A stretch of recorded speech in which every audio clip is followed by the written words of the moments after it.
Hi viewers, welcome to this channel. So JNTUK ఈసీఈలో R23 batch వాళ్ళకు electromagnetic waves and transmission lines EMWTL అంటారు కదా 2-2లో R23 వాళ్ళకు ముఖ్యంగా వచ్చేసరికి ఒక సబ్జెక్ట్ ఉంది. సో ఆ సబ్జెక్టు ఇంపార్టెంట్ టాపిక్స్ కానివ్వండి, టిప్స్ కానివ్వండి, వాటి గురించి చెప్పమని చెప్పేసి చాలామంది స్టూడెంట్స్ అడుగుతూ ఉన్నారు.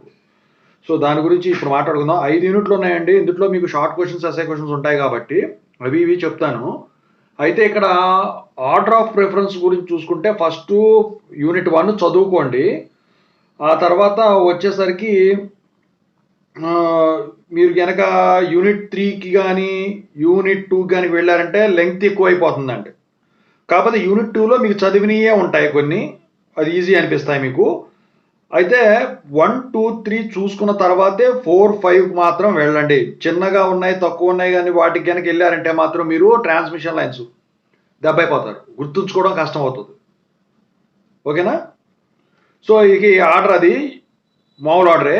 ఇక యూనిట్ 1లో చూసుకున్నట్టయితే షార్ట్ క్వశ్చన్స్ ఎలా ఉంటాయి. సో ముందుగా ఒక విషయం చెప్తా.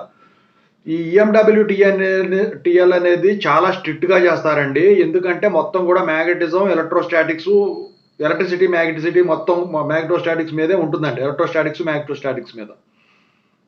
సో అవి గనక మీరు గనక ఏ చిన్న పొరపాటు చేసినా కొట్టేయడం జరుగుతుంది.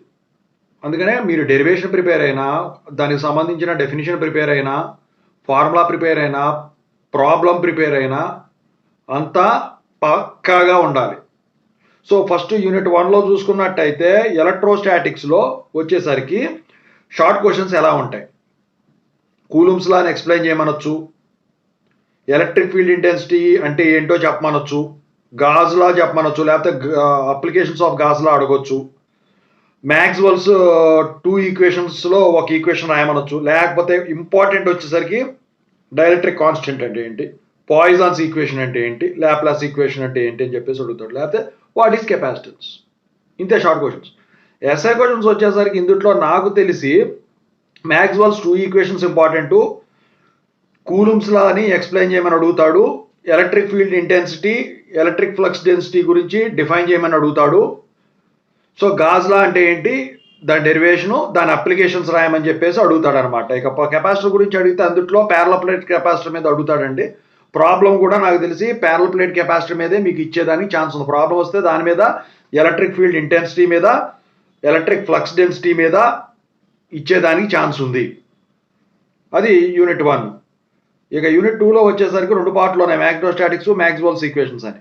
సో అందులో షార్ట్ క్వశ్చన్స్ ఎలా ఉంటాయంటే, so definition of Ampere circuit రాయమనొచ్చు, లేకపోతే అప్లికేషన్స్ ఆఫ్ యాంపియర్ సర్క్యూట్ రాయమనొచ్చు, లేకపోతే ఇండక్టెన్స్, మ్యాగ్నెటిక్ ఎనర్జీ మీద షార్ట్ క్వశ్చన్ అడుగుతాడు. ఇక ఎస్ఐ క్వశ్చన్స్ వచ్చేసరికి ఎలా ఉంటాయంటే బయోట్ సవోర్ట్స్ లా ఎక్స్ప్లెయిన్ చేయమని చెప్పేసి దాని డెరివేషన్ అది అడుగుతాడు, విత్ డయాగ్రామ్స్తో సహా గీయాలండి. అది యాంపియర్ సర్క్యూట్లో దాని అప్లికేషన్, దాని డెరివేషన్. ఓకేనా? ఇక వచ్చేసరికి మ్యాక్స్వెల్స్ 2 ఈక్వేషన్స్ ఉన్నాయి కదా మ్యాగ్నెటోస్టాటిక్స్లో, సో ఆ 2 డెరివేషన్స్ అడుగుతాడు. ఇక వచ్చేసరికి ఫోర్స్ డ్యూ టు మ్యాగ్నెటిక్ ఫీల్డ్లో 2 రకాల F1, F2 కనుక్కునే ఉంటాయి కదా. సో ఆ ఫోర్సెస్ మీద అడిగేదానికి ఛాన్స్ ఉంది. ఇక తర్వాత మ్యాక్స్వెల్స్ ఈక్వేషన్స్ ఉంది కదా, టైం వారింగ్ ఫీల్డ్స్, అందులో ఫ్యారడేస్ లా వెరీ ఇంపార్టెంట్ అండి. సో దాంట్లో షార్ట్ క్వశ్చన్ అయినా అడగొచ్చు, ఎస్ఐ క్వశ్చన్ అడగవచ్చు. ఇక షార్ట్ క్వశ్చన్ వచ్చేసరికి ట్రాన్స్ఫార్మర్ EMF అంటే ఏంటో అడుగుతాడు.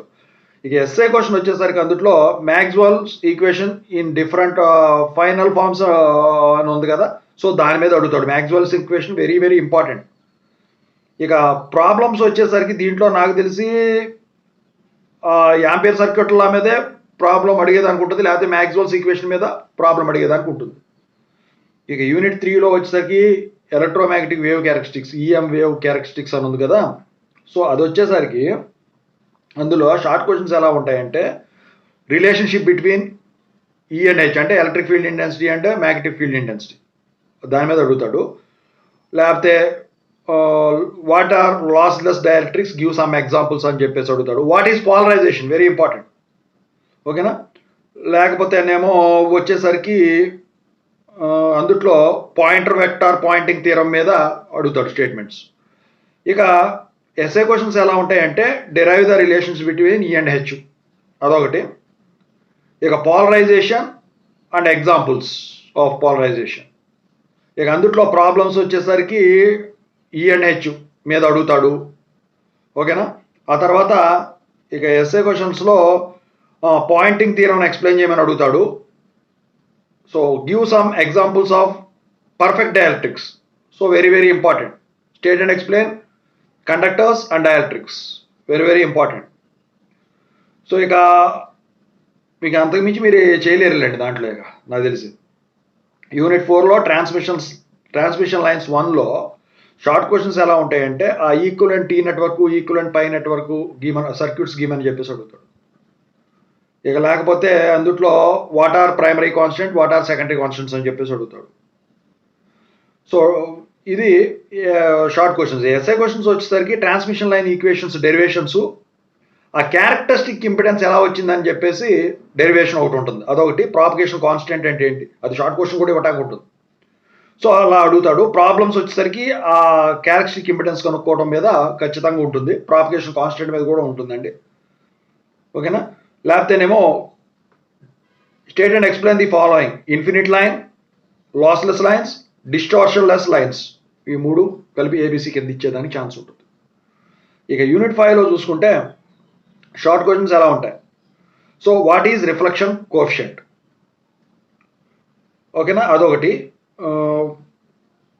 Give some examples of UHF transmission lines. ఓకేనా, అదొకటి. సో ఇక ఎస్ఏ క్వశ్చన్స్ చూసుకుంటే ఇందులో state and explain the following: reflection coefficient, average power, open circuit lines. దాని మీద అడిగేదానికి ఉంటుంది అట్లా ఏబీసీ కింద. ఇక వచ్చేసరికి next state and explain Smith chart, it's construction and applications అని చెప్పేసి అడుగుతాడు. What is quarter wave transformer అని అడిగేదానికి ఛాన్స్ ఉంటుంది. సో వీటి మీద ప్రాబ్లమ్స్ కూడా ఉండటానికి మ్యాక్సిమం ఛాన్సెస్ అయితే ఉన్నాయన్నమాట. ఓవరాల్గా ఈ 5 minutesలో నేను చెప్పొచ్చేది ఏంటంటే, మీరు చదువుకోవాల్సిన ఇంపార్టెంట్ టాపిక్స్ ఇక ఎలక్ట్రిక్ ఫీల్డ్స్ మీద, ఎలక్ట్రిక్ ఫీల్డ్ ఇంటెన్సిటీ అలాంటివి ఉన్నాయి కదా, అది కూలుమ్స్ లా మీద, గాజ్ లా మీద కంపల్సరీ. ఓకేనా. ఇక తర్వాత బయోట్స్ సవర్ట్స్ లా మీద ఇంపార్టెంట్, యాంపియర్ సర్క్యూట్ల law important, Maxwell's equations important. ఇక తర్వాత dielectrics very important, conductors very important. ఇక తర్వాత ట్రాన్స్మిషన్ లైన్ పారామీటర్స్లో characteristic impedance very important, propagation constant very important. So ఇక ఆ calculation of transmission line parameters అంటే ప్రాబ్లమ్స్ ఉన్నాయి కదా, very very very important. So ఈ ఆర్డర్లో మార్పు ఏం లేదు, 1 2 3 4 5. సో మీరు ప్రాబ్లమ్స్ 2 బ్యాలెన్స్ చేస్తూ చేసుకోవాల్సి ఉంటుంది అనమాట. ఓకేనా. ఇదండి EMWTL. ఓకేనా. Thank you so much.